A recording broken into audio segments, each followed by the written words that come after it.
17 বছর পর আজ দেশে ফিরছেন তারেক রহমান। পূর্বাচলে গণসংবর্ধনা প্রস্তুত।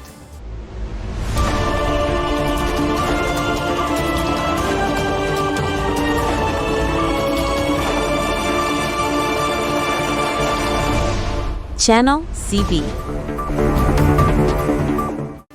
17 বছর পর আজ দেশে ফিরছেন বিএনপির ভারপ্রাপ্ত চেয়ারম্যান তারেক রহমান।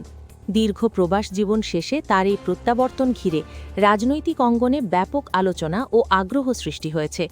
দলীয় নেতাকর্মীদের মধ্যে দেখা যাচ্ছে উৎসবমুখর পরিবেশ।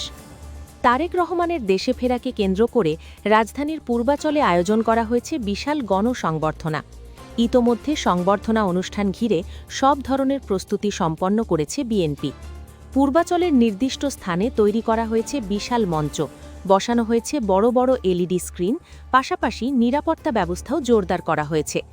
বিএনপির পক্ষ থেকে জানানো হয়েছে, দেশের বিভিন্ন জেলা ও বিভাগ থেকে লাখো নেতাকর্মী এই গণসংবর্ধনায় অংশ নেবেন।